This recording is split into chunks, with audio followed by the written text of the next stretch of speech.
What's going on, EBRs? I hope you are having an awesome day.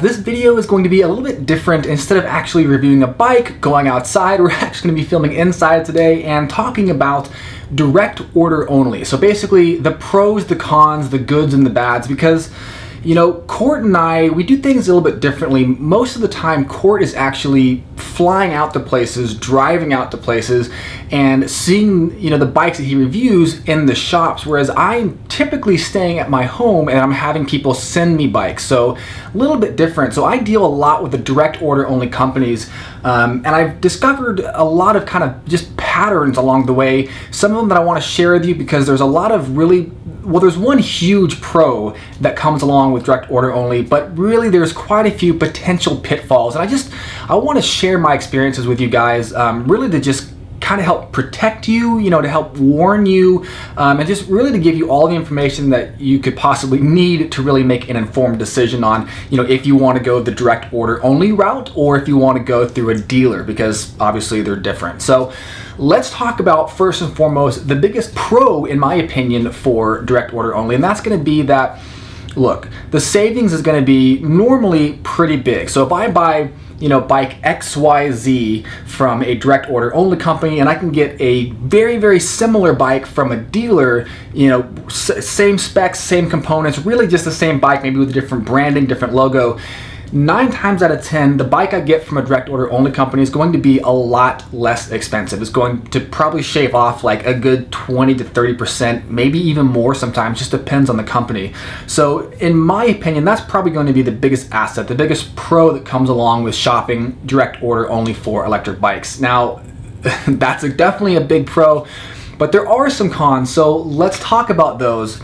Con number 1 for me is going to be that I have to put these bikes together. Now, in my experience, you know, it's gone from, look, it's taking me sometimes 5 minutes to put a bike together all the way up to like 3 hours. And throughout this video, I'm probably going to talk about some specific companies, and it's not to talk negatively about any of these companies or even positively, but just really to share my experiences with, you know, a handful of these companies, because there's some good examples here. So one example of like a company where it's really easy to assemble a bike is Pure Cycles, the Volta, the single speed, and they have an 8-speed version as well, which actually we're going to be reviewing here pretty soon on EBR. But putting those bikes together, it really took me like 5 minutes from the time I cut open the box, pulled it out, and all I had to do was put on the front tire. And that was super easy, did not take long at all, no hassle, just really came together super easy. However, there's been some other bikes, I think like DJ Electric Bikes, those have been a little bit difficult to assemble. Sometimes, you know, like that bike took me like 2 or 3 hours to put those together. They were tricky. There was a lot of weird kind of components and it was kind of hard to figure out what went where.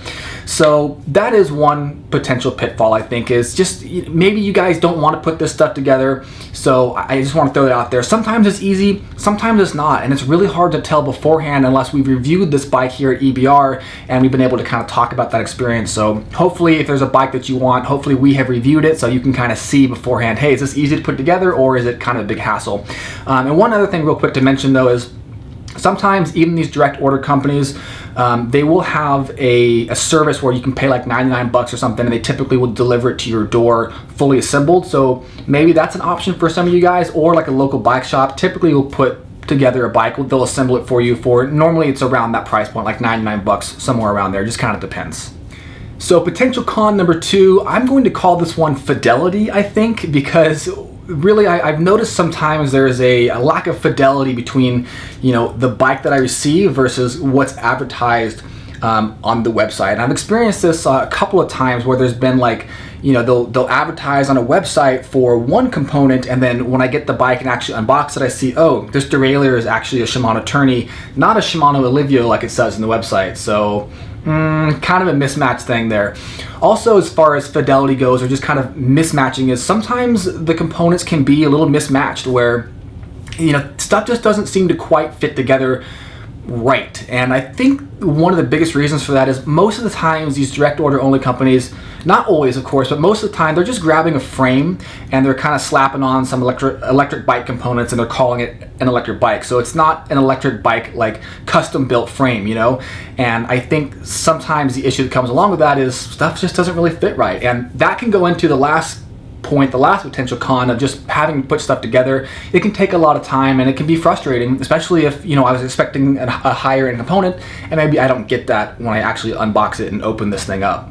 One thing that can be really, I don't want to say frustrating, but it can be difficult to deal with some of these direct order only companies, especially when they're located outside of the United States. And primarily that's because there's a communication barrier. There's a communication breakdown. Of course, it's not really their fault. I mean, these guys are speaking a second language. I don't speak a second language. I speak English like barely, so it's good on them for being able to speak, you know, their native language and English as well. But still, being able to ask, you know, specific questions like, you know, maybe if I wanted to know how many teeth are in the rear cassette before I actually pull the trigger and order something, or, you know, how many teeth are in the chain ring, and maybe they don't really understand what I'm saying. It's been difficult to get questions answered in the past. And one company where this has kind of stood out a lot, because I've worked with these guys a lot, is actually Admotor. They're a really cool company, Admotor. They offer a really wide range of electric bikes, from, you know, street bikes to hardcore mountain bikes, step throughs, and pretty much everything in between. They've got a really wide selection with a lot of different colors.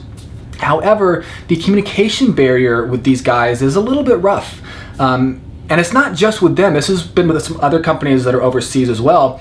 But one of the things that can be difficult is not just the fact that it's hard to get questions answered because they may not be able to, but there's also a lot of times a long delay from the time that I actually reach out to these companies after I've received a product and I'm trying to conduct a review, and the time I actually get a response. And honestly, sometimes I feel like I'm probably getting preferential treatment because, you know, I'm reviewing these bikes. They probably want to make a good impression. So, you know, if they're, you know, treating me that way, if they're making me wait this long, I mean, how long would an average customer have to wait? Somebody who's not, you know, a reviewer, maybe who they're not trying to make a good impression on.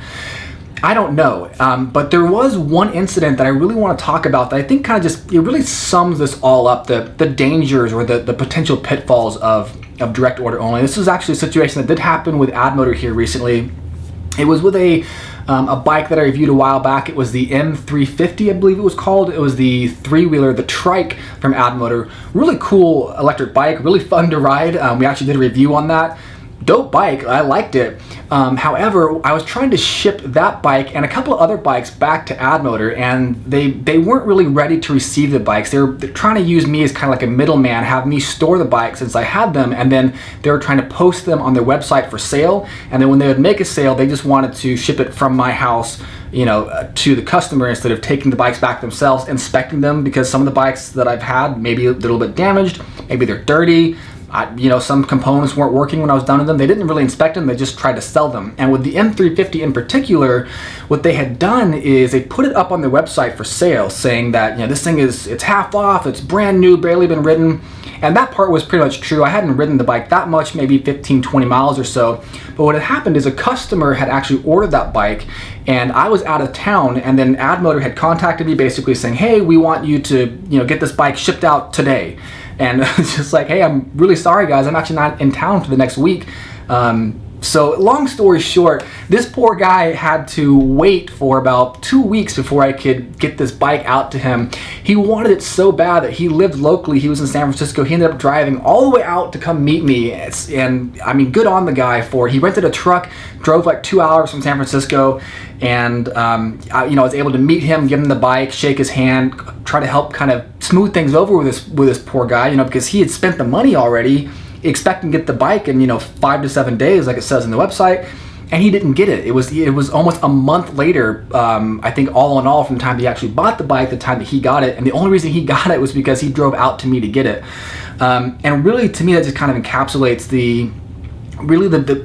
there's some serious dangers. There's some pitfalls that come along with direct order only. And I'm not saying this like, I don't want to dissuade you guys from from ordering direct order only. And I don't want to dissuade you from ordering from Admotor, because again, you know, most of the bikes I've gotten from them, they've worked out great. There hasn't been any issues. But it's, you know, when I try to change something or ask them a question or ship some of these bikes back, sometimes issues can arise. But for average, just buying a bike, they work fine. And I would say that on average, when just buying a bike online, direct order only, the experience is positive. It's great. I'm getting a bike for less money delivered right to my door, and for the most part, they're generally pretty easy to put together. So look, the biggest pro, again, just to kind of recap on this, is I'm gonna save a lot of money with direct order only. 30%, 20%, I don't know, it just depends on the company, but I'm gonna save like a decent chunk of money. And for somebody who maybe like me, who's on a budget, that can mean the difference between being able to get an electric bike in the first place and maybe not being able to get an electric bike, or being able to spend that extra money on like upgraded components and stuff. So just some cool opportunities with that. But again, you know, those potential pitfalls, it's I don't know, there's a lot of stuff there. So just wanted to share, again, some of my experiences that I've had with some of these companies. Not all negative at all. Most of them positive. Again, not trying to dissuade you guys from buying direct order only, but in the end, you know, one of the main reasons Court and I are doing this is we love electric bikes, and we love sharing this stuff with you guys, and we want to be friends to you guys. Like, we want to, you know, be the resource, your eyes on the ground, basically. You know, be the lead person who's doing this stuff first, ordering these bikes, putting them together, and then sharing the experience with you to save you the hassle of maybe having to deal with some of this stuff. So again, I don't want this to mean that, you know, you guys should not order direct order only, but maybe this can be kind of like, you know, a checklist of stuff before you actually order. Be like, okay, you know, have there been comments and reviews on this product before, on this particular brand, on this particular model? You know, have people had to wait extra long to get the bikes? Have they had like a high fidelity as far as what they ordered was actually what they received?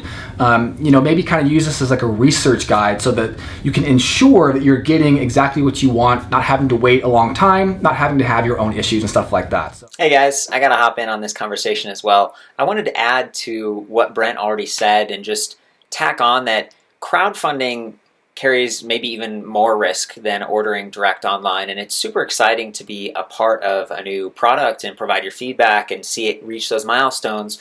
But as you might have guessed, sometimes, most of the time in my experience, the product is delayed.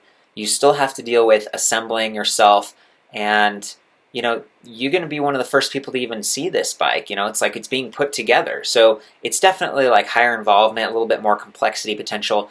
The original Saunders bike years ago, I reviewed that. I bought one. I backed it like straight away, and there were a lot of people who were like, it's impossible. The price is too low. It's not going to arrive. You shouldn't even be reviewing that. And I always try to balance like new information and exciting new, you know, ways to build bikes and receive bikes and engage with this industry against like misleading people. You know, I take that very seriously, and I welcome you to comment here on YouTube, also in the EBR forums. You know, we work really hard to try to moderate that and create a safe, friendly environment so you can express interest in something without being too attacked or overwhelmed.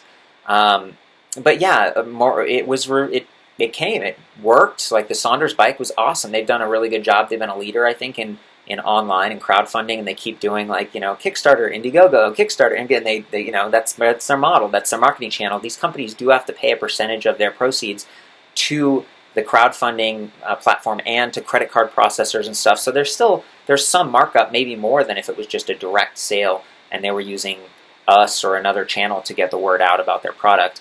But yeah, when, you know, the product's not even out yet, I guess it's a risk. And recently I saw this kind of backfire. It was like the Zycle from Zing Technologies. I reviewed that with Agency 2.0, and I guess they had felt that the Indiegogo folks had said, hey, here's a new e-bike, you want to work with them? And, you know, it's business. Like, people are trying to help each other and line things up. So I flew out to California. I reviewed that bike. You know, they had a sample. I did my best. I said, yeah, this is from crowdfunding. You know, like, good luck, but it seems cool, especially because, you know, Agency 2.0 had worked with Saunders, and they'd also worked with the Moore bike, both of which were delivered. So I was like, hey, this is a good track record. I'm going to go ahead and trust them and just do this review, even though I usually am kind of weary of crowdfunding. And that still hasn't arrived.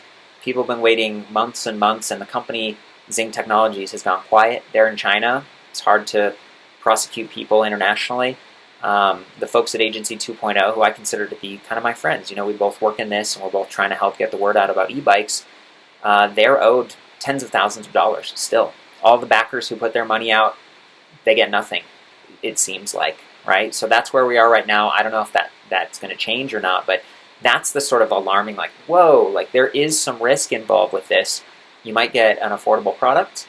On the other hand, you might be left kind of holding the bag and just hoping. And for me, the biggest piece of this is the wait time, because if it's the spring or the summer and you're like, yeah, I'm ready to go ride, like right now, and you put your money out there, every day that goes by that's worth something. That's an opportunity cost. And so for me personally, I bought most of my bikes at local shops. One of the first electric bikes I ever bought was online. I got it. I was overwhelmed by this huge package. I could barely move it. Then I had to unpack it and cut everything, and there's all this waste. And when bikes are shipped to shops, they come on pallets. Like, they're all packed together, and they don't get damaged. It's a much better way to ship because they're shipping in bulk. When you get it individually, there's a guy like pushing it off the back of the UPS truck and then flipping it over, and the fenders and things, there's almost always like some sort of little ding or something like that. And yeah, you're saving money, but how much is your time worth? Just keep those things in mind. Like, again, this is a public service announcement kind of, because Brent and I had both had mixed experiences recently, and we just wanted to pass this on to you and just say thanks. We care about you guys, and we'll see you on the next review. Ride safe.